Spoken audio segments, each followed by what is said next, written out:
This almost made me fall out of my chair.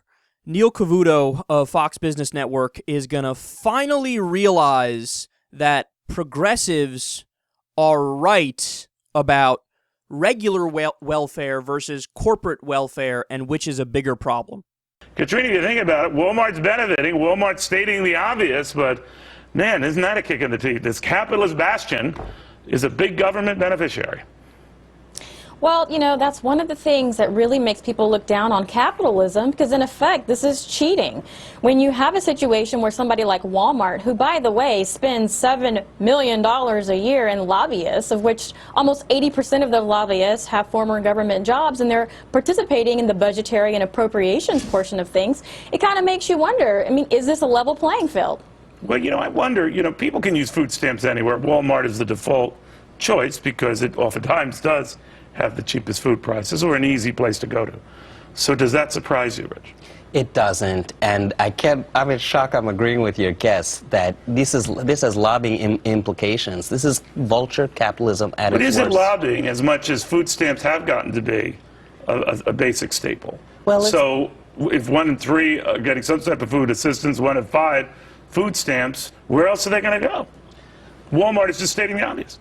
Well, the problem is that my local grocer, independent mom and shop, butcher accepts food stamps. I'm all for that. Here we have something different where Walmart moves into a community expecting corporate handouts, expecting tax incentives, and all sorts of favorable tax breaks, which it gets through lobbying, and then it turns around and uses taxpayer money to make a profit. It's like we're subsidizing the wrong family. Well, they can't control how many get food stamps. I agree partly what you're saying. I also agree that this is everyone feeds at the government, you know, teat, if you excuse my language, Katrina. I just think that this is really glaring and maybe a sign of our times that even those companies that are very laissez-faire or say they are, and I would include banks all the way to Walmart, they're very big beneficiaries of this.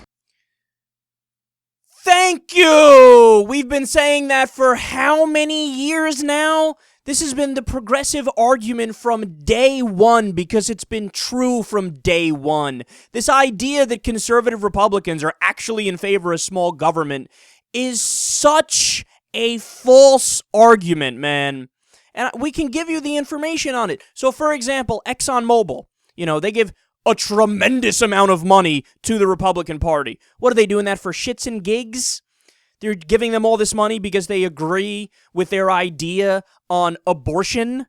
You know, oh, I think that guy has a fantastic stance on the marginal tax rate. Fuck no, they don't care about that. They care about their own corporate welfare. ExxonMobil gets $4 billion in subsidies every single year. They are the real welfare queens. Walmart, like they were discussing there, they are one of the biggest welfare queens in the entire country.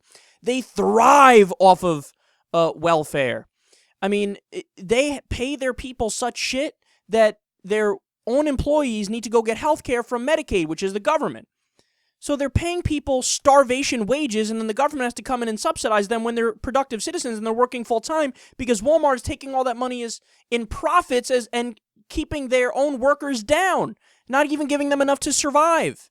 Wall Street with their bailouts was the worst. I mean, these are the biggest welfare queens in the country, and they failed, they bankrupted their companies, and then they got bonuses that were funded by middle-class taxpayers like you and me.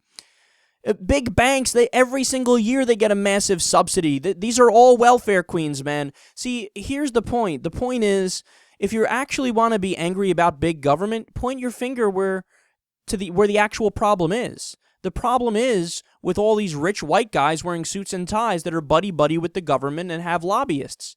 Those are the people that are the real welfare queens. It's not a problem to give, you know, a poor family $1.30 a day so they could eat a little bit and survive. That's not a problem. In fact, that's just what Jesus would do. All these people on the right that pretend to be Christians, you know, that Jesus would be in favor of food stamps. Jesus would be in favor of Medicare for all. He would be in favor of giving everybody health care. Who would Jesus deny health care to? That's my question. So there's the good kind of welfare, which is just to make it so people don't die in the street. That's the good kind, but the Republicans always attack that, and they never attack the kind that's an actual problem, the corporate welfare. And by the way to fix all this and to make Walmart not a big welfare queen? Raise the minimum wage. If you raise the minimum wage, then these guys have to pay their workers a living wage. And then if they get paid a living wage, the government programs are going to shrink because they get paid. The people will get paid enough to buy their own food, buy their own health care, have their own safety net essentially because they make enough to survive. So they don't need to run to the government to make ends meet. So if you actually are in favor of small government, you should be in favor of raising the minimum wage to a living wage, which is about $12 an hour. Now, Neil Cavuto did admit there that, hey, man, these guys are they love big government too. But he's got to take that next step and say, oh, I get it. The solution is to raise the minimum wage so that the government doesn't need to subsidize people to allow them to survive when they already work a full-time job.